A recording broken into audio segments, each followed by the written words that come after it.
And then moving through into kind of the now, I mean, we see the changing nature of war even in the past however many years of, kids that are really good at gaming or really good at kind of piloting drones being recruited by armies across the world to basically become real life military drone pilots.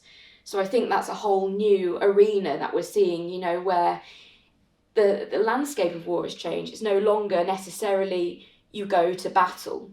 You could technically sit in the desert, the Nevada or somewhere in America, and be in your family home, go out to a little kind of shack or a military base in the centre of the desert, operate a drone in some kind of far distant land, and then go back and have tea with your family that evening. So what's that doing to kind of children? Hello and welcome to the Inspired in Hull podcast, where we meet fascinating alumni and share their stories with you, the rest of the University of Hull community. Today we have a great conversation with Emma Butcher, who's a military historian and special project officer at the Royal United Services Institute. She's also the author of an upcoming book on children in the time of modern war. Emma, welcome back to the University of Hull. Thank you for having me. It's really nice to be back. What does a military historian do? Oh, that's a big question. I suppose in my current role at RUSI, effectively I'm partial kind of chief of staff. So I have a team working underneath me that are involved in lots of fascinating projects, but not necessarily just kind of historical military, very kind of contemporary military. So lots of specialists working on everything from like AI through to Ukraine. So really kind of contemporary topics. But the Institute itself is incredibly historical. It was set up in 1831 by the Duke of Wellington, who was partially the subject of my PhD. So kind of fans background, but it's basically a historical institute which does lots of members events where you get lots of fantastic military historians coming in, but also I'm involved in some of the military history kind of programming and events that go on there in our kind of historic home, which is on Whitehall opposite Downing Street. So it's really cool. That sounds great. What's the sort of mission, I guess, of the Royal United Services Institute? Like, why, when Wellington set it up, I guess, what was the driving force or the desire behind it? So the Institute's a think tank. So effectively what we do is use our knowledge to try and influence kind of policymakers, humanitarian organisations, the military. We have all of these kind of interesting conversations with very clever people who work there and work around me. And the mission is, when the Duke of Wellington set this up, it was meant to be a place where people could have conversations, where no matter what ranking you were in the army or navy, then it was the army, but now we do the whole services, whether you're just a new recruit or whether you're a top general, you can have these kind of non-hierarchical conversations where you can talk about kind of contemporary matters and just be honest and have these kind of conversations that would feed back into government and feed back into places that matter.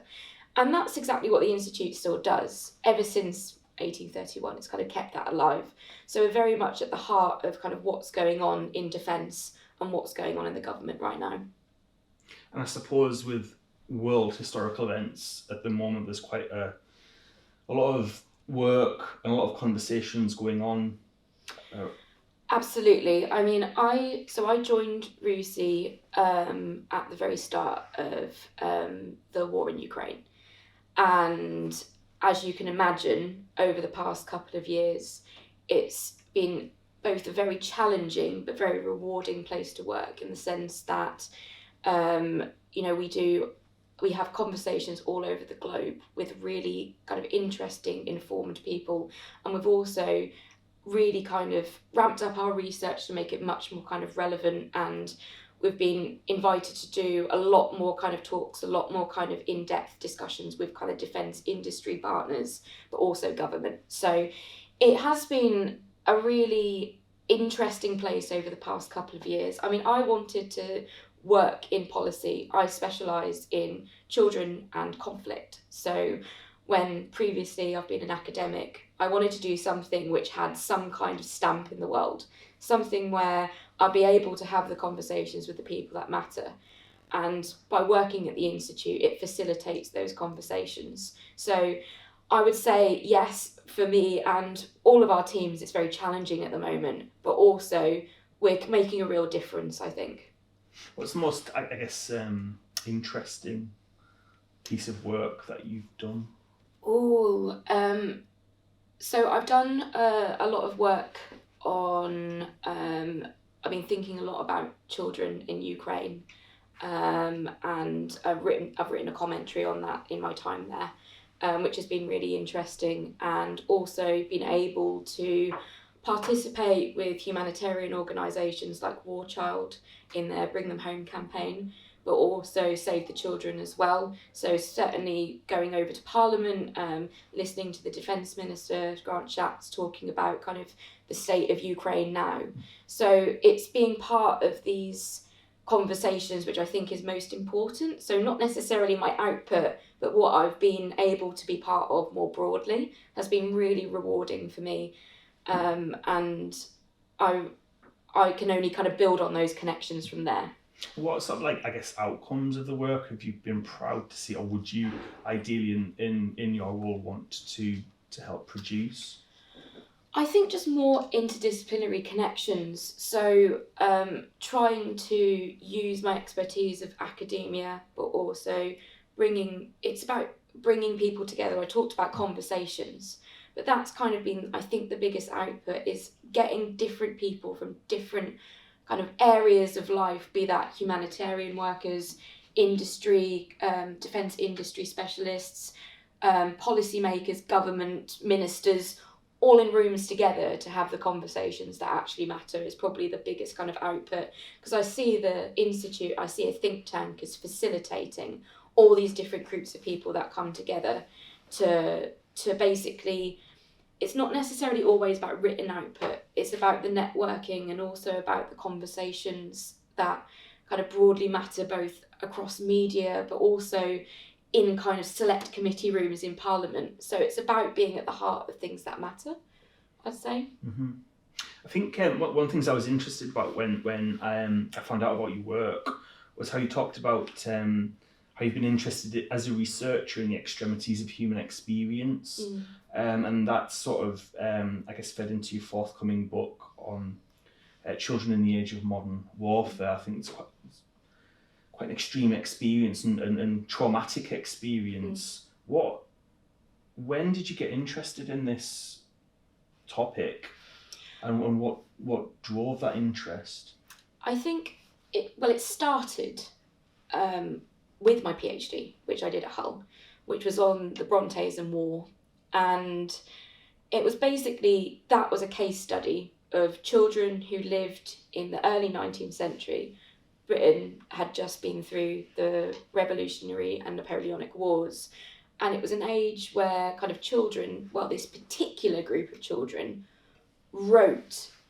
basically recreated the Napoleonic Wars in a kind of fantasy wargaming saga. And they experienced war through reading about it. The kids had never been to war. The Bronte children had never been to war. Their father, had not been part of the wars. But they took all the experiences they read about in magazines, in the newspapers, and they basically created this extraordinary kingdom and space to be able to talk about the emotions and experiences of war.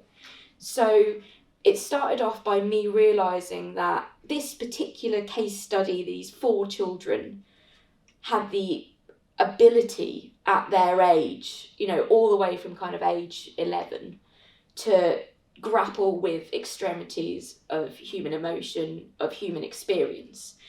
And that made me think then, well, we don't really listen to children in the past. There's certain studies on kind of children and childhood, but what about if children have the agency to be able to strip back kind of adult biases and kind of read, process, witness, experience, all of these different kind of levels of extremities of humanity. So it could be children that have either are reading about war in the newspapers, but also a lot of the topics I'm interested in are children actually fighting wars as well. So that, even though they're kind of anomalies, you do find children throughout the Napoleonic period, through the 19th century, leading into the now, that do find themselves on the battlefield.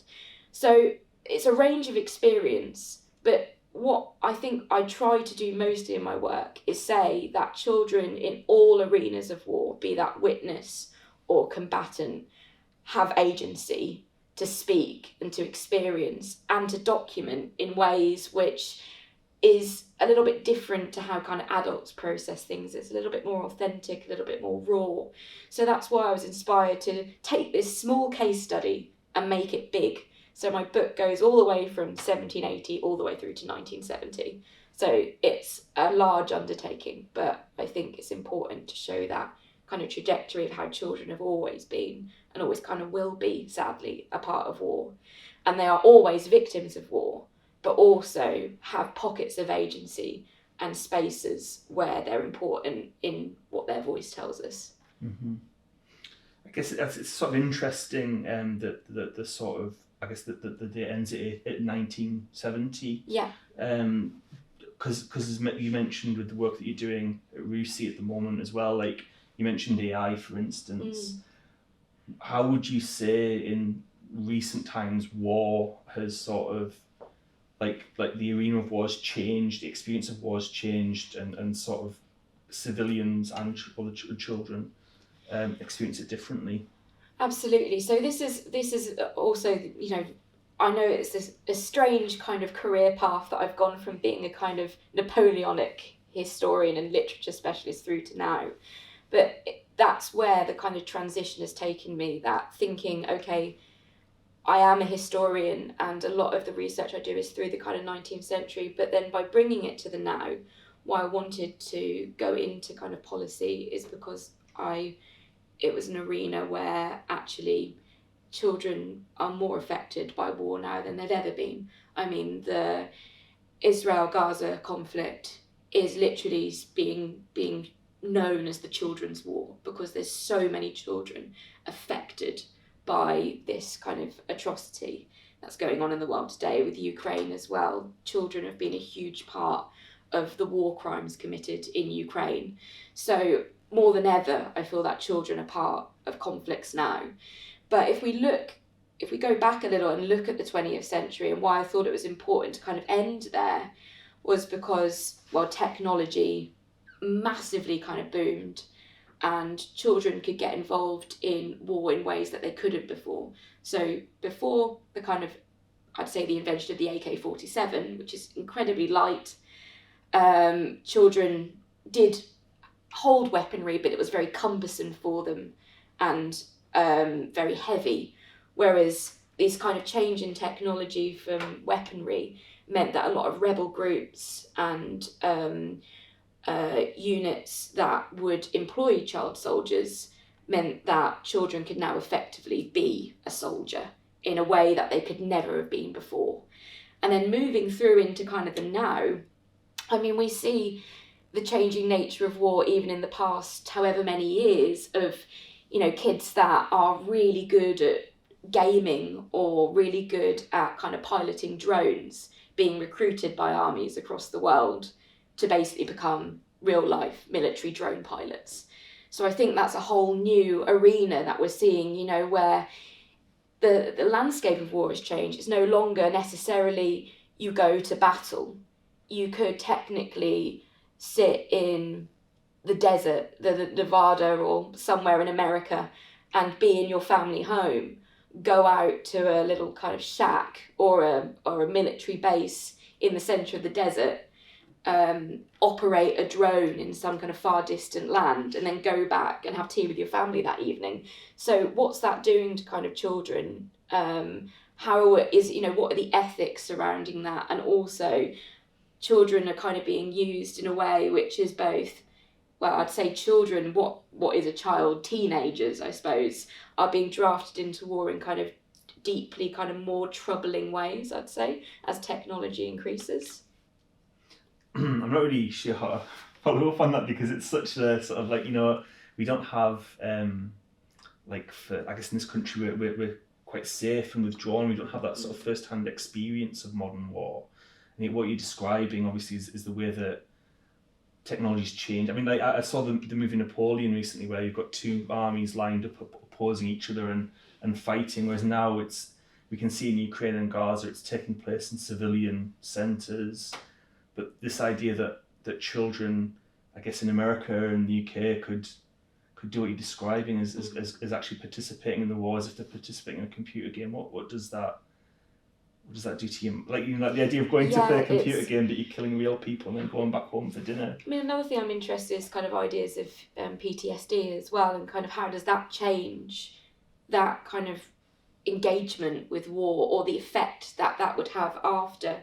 I mean, I suppose the difference is as well that now we're in an age of mass media as well, and where you can barely get away from the kind of the war raging, you know, in the war's raging in this world. It's something that you can't escape from. So also, what's that doing to kind of the mentality of young people around the world who are witnessing this, as well as, you know, young people being, I think, how much agency does kind of a child have in a media space? Like, there's been lots more interviews with kind of children in conflict zones, kind of talking about their experiences, or refugees and their experiences. And there is that kind of authenticity and agency that comes from them speaking. But children also are key kind of political tools as well, which is interesting because how much of the media narrative is generated to be kind of more political than kind of authentic. So I think that it's this weird kind of conversation at the moment, which is very, very different to, say, all of my historical work, which is occasionally you'd look at a newspaper and see, oh, there was a child that had been drafted into this regiment because they'd lost a family. There is, you know, much more kind of involvement, I think, both in terms of experience, but also the kind of devouring of information, and that how that cycle works with young people around the world now. Are these, so like, just to go back to what you were saying at the beginning about like those conversations and facilitating conversations, are these ideas and topics being taken seriously by decision makers? Is this something that weighs heavily on their minds? Absolutely. I mean, it's definitely something that, you know, certainly humanitarian organisations have really kind of driven through to government and through to conversations more generally about the kind of the space that war is entering into in this kind of modern world. And it's still a space that I'm kind of getting to grips with. I mean, I've been in this job now for a couple of years, and as I said, I took this because I wanted to be involved in these conversations, and in not just involved in actually delivering these conversations, but hearing what others have to say in these arenas as well. Because what I think is what I was feeling in my work is a kind of disconnect, that I'm writing about, you know, I'm using archival material to write about kind of children in conflict and children's experiences, but how does that actually relate to the real world and what the conversations are happening now? So it has been like a big kind of career transition shift for me. So I'm still learning as I go along, but definitely I feel like a valued, you know, person at the Institute, and I feel like since I've been there, I've been given lots of opportunities to go to meetings, go to conversations where this has been a really, really clear topic that the government and others want to address. I guess, like, to go back to the beginning then of this, where it all started for you, with the Brontes at the University of Hull. Yeah. What brought you to that beginning of your career? I guess, like, what brought you to Hull? Well, Brontes? I have to go back now because obviously, you know, I've paved this very kind of unusual path for myself, but really to go back to it, you know, I loved literature. It was my favourite subject at school. I always wanted to do something around the arena of English literature. I loved Victorian literature. It was just my passion since I was very, very young. And obviously I started and did my degrees at Brunel University, and I didn't want to stop studying. And I loved the Brontes. I did my dissertation on the Brontes, and I kind of thought I wanted to go up north and do much more with the Brontes. And something about Hull really appealed to me because of the Larkin connection. When I was at Brunel University, I was taught by great people like Benjamin Zephaniah, the late great, and Fay Weldon and people like that. And something about coming to Hull, I loved Larkin as well. I did him at A level, and I thought, wow, to kind of go to a place that has such a strong kind of literary association. So I saw that the AHRC, it was something called the Hull Huddersfield Consortium, and they were offering kind of scholarships.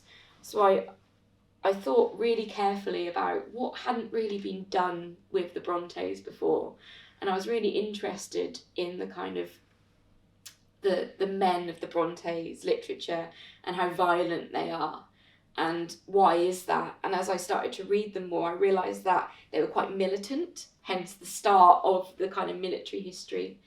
And I came up for my interview with Professor Sanders, and as soon as I kind of got that scholarship, and I got the scholarship, I was very happy.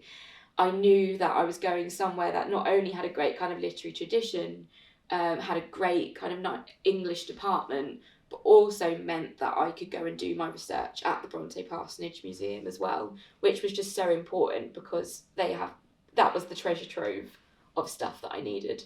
So hence why I ended up in Hull. And did Hull live up to those? Oh yeah, absolutely. I loved being here at Hull. Like I said, I had such great opportunities and experiences here, and it built my confidence in a way that had never been built before. I got to do lots of community outreach, which I really enjoy doing, kind of public talks, etc. And there was there was a big kind of community hub in the university, which would always be like, oh, can you do this talk at the history centre, and this and that. And the Brontes were such an appeal to a lot of Yorkshire audiences that I gained my confidence in learning how to kind of speak publicly. The conversations I had in supervisory meetings were just fascinating. And generally to kind of be in this environment, which I think is a real community. The university was a real community, and I met such great lecturers and kind of great friends doing my PhD here. It definitely kind of brought me out of my shell massively. During the course of your research into the Brontes, was there something you discovered that someone who has an interest in the Brontes might go wow to find out? I think the biggest thing is that the Bronte novels that everybody's read, like Jane Eyre, Wuthering Heights, are just the tip of the iceberg. That all of the stuff which I did my PhD on was something called the juvenilia, and that was kind of translates roughly as kind of the kind of juvenile stuff before they were published. So all of the kind of writings and scribbles and ephemera they did before that. And actually they were writing all this stuff together and in competition with each other between the ages of about 11 and 21. So you've got kind of tomes and tomes of material, of Bronte material, that not a lot of people have read. And actually it's an entire fantasy world that's as complex as, say, Lord of the Rings or Game of Thrones. And that exists in kind of various bits and pieces and formats in different books. But it's like this amazing treasure trove of material that not a lot of people have tapped into. So whereas I was thinking about how they navigated war in there's everything from kind of sexuality through to kind of class issues, through all of these kind of amazing kind of topics and themes that are ripe for a PhD or a dissertation or a MA dissertation. So I'm trying to plug the Brontes there. That just not a lot of people have engaged with it, and the parsonage love it when people engage with the juvenilia, and so do the wider world, because it's just this very private, very untapped collection of literature which is never intended for public consumption, so loses all inhibition, and it's right there ready for people to read it. And the only place we can find it is in the parsonage. There is an OUP kind of paperback which has a couple of kind of selections from it, which is called Tales from Glasstown, Angria and Gondal, which you can buy, and it has selections. So that's a good kind of gateway into that. But a lot of it still just lives in either very expensive collections which you have to go to a library to bring out, or it's there in the Bronte parsonage. And if you can go and get a kind of a reading afternoon, it's very atmospheric when you're on a gloomy afternoon, you're in the reading room, and then someone brings out the juvenilia, and it's usually in these really, really tiny books which you have to read with a magnifying glass. It's really quite an experience going to read them, so I'd definitely recommend Bronte geeks to go and do that. And potentially a gateway drug for fans of Game of Thrones and Lord of the Rings Oh, yeah. into Victorian literature. The Brontes are fantasy writers before they're anything else, so, you know, people need to know that. So just think about your career then.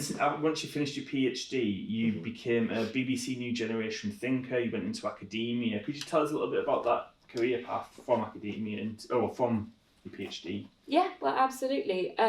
So, as anyone on the academic job market knows, it's a bit of a tough industry. The humanities are in crisis. But, you know, it's not all doom and gloom. There are jobs out there, and the main kind of career path I took, after I finished my PhD, I worked at a bar for a bit, just to kind of tidy things up and also to make a living. But I was very, very lucky enough to keep my finger on the pulse with a lot of postdoctoral fellowships, which usually are between like 1 and 3 years after the PhD. And I was awarded a Leverhulme Early Career Fellowship at the University of Leicester. And the subject that I proposed was children and war in the 19th century, which basically formed the foundations of the book that I'm writing now. So I did that for 3 years, and then I had a position for a year at Edge Hill University, which reminded me a lot of Hull in terms of it's, you know, this time rather than the northeast, it's the northwest. Really fantastic student staff. And then I was lucky enough to get a position at King's College London to cover a maternity leave and work on some really interesting modules from not just kind of Victorian stuff, but also things like AI and machines, and it opened kind of domains into thinking about more kind of recent literature and recent ideas of kind of AI conflict, etc. So that was the career path after that. And it was during that time at King's, I felt myself in a bit of a kind of an academic vacuum. So that's why I applied to go to the Royal United Services Institute, because I know it was, well, there's research involved in that, so lots of transferable skills, but also the networking and the kind of policy experience that I didn't have. So that's kind of been my weird and wonderful career since Hull. I guess like it's probably quite a common thing for someone to finish a PhD or even a degree in the humanities and then think, well, actually it's not vocational. Like you mentioned, it's got lots of transferable skills, not vocational. What advice would you have for someone who's wondering, well, what do I do now? I think it's one of the worst questions when you get asked, don't you? Well, what next? You know, I'm guilty of it. It's just like, so what do you want to do? And the, you know, traditional career paths would be, say, teaching, academia. But I think the biggest advice I have is kind of talk to your peers, talk to communities of English graduates and see what they've gone on to do. English does give you a host of kind of transferable skills. I mean, the baseline, it's learning how to write well, it's learning how to speak well, it's learning how to communicate. It's all of these really important things which are essential to any job. You know, if you go into admin, if you go into finance, if you go into law, if you go into all of these kind of career paths, the ability to go up and make a succinct kind of presentation, or to write well or condense thoughts into a paragraph that you can communicate, you know, advertising, marketing. There's a whole host of kind of career paths which benefit. So I would say talking to people, but also kind of writing down or working on CVs which really do highlight what transferable skills you have. So start thinking, I guess, broadly about what interests you, because you want to go down a career path that interests you, but then thinking, what has this degree given me that I can then give to my career? Sounds good. I think it's unlikely that we're ever going to encounter another graduate whose areas of speciality manage to combine two such niche yet also interesting areas as the Brontes and modern war. But you've managed to not only make that connection, but also, speak about your areas of research interest on the radio, on TV, on in national publications. I guess like a lot of academics or PhD students are thinking, how do I, take my niche area of interest and make it like something that might hook a general listener or reader. How did you do it? Well, I applied to the BBC HRC New Generation Thinker Scheme, which is still running, and every year they select 10 academics to basically talk about your research on radio to begin with, on Radio 3 specifically. And it was kind of this X Factor audition style process where you go and you kind of have to tag team and think on your feet.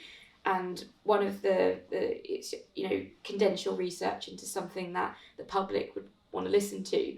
I think the best piece of advice, whether or not, people are going through schemes like that or just generally want to go and do more community kind of public talks, it's talk about what you're interested in like you're down the pub. Like you're talking to, you've gone home, you're sat with your brother, your sister, or your mate that, is completely different from you and has taken a completely different career path. And you've gone out for a few drinks. They say, so what is it that you actually do? So it's like, talk like you're down the pub, or talk like, you've gone home and you're having to explain things as simply as possible. And I think that was the kind of thing, the best piece of advice that's helped me. I think in terms of how you kind of go about that, I mean, there's schemes that you can apply for, like BBC New Generation Thinkers, but there's a great platform called The Conversation, which is how a lot of people start thinking about how to translate niche ideas to public audiences. And the whole point of The Conversation, and a lot of academics and people I know have kind of used that as a gateway, is you work with editors where you pitch an idea and it's very kind of academic and they work with you to make it more kind of palatable for a wider audience. And I think working with editors is kind of key, and it gives you an in to say, what you've done to give you that experience to do that. But one of the things which I did when I started to kind of talk on radio is, obviously you build a little bit of a name for yourself, but keep pitching things to people. If there's something that's going on in the world today that hooks into your kind of area of interest, like say, today the ITV weather is broadcasting live from the Bronte Parsonage Museum. Imagine if you were interested in the Brontes and the weather, you might then go, oh, would so and so be interested? So send your ideas to kind of anyone that will listen, and try and kind of pitch your work and advocate for yourself and your work. And, opportunities do come back to you sometimes. Brilliant. Emma, it's been really interesting to speak to you today. Thank you so much for coming back on campus. No, thank you for inviting me. It's been an absolute pleasure. Brilliant. And thank you for watching this conversation. If you want to see more conversations with fascinating alumni of the University of Hull, then please do look out for the Inspired in Hull podcast and follow and subscribe on YouTube. Thank you.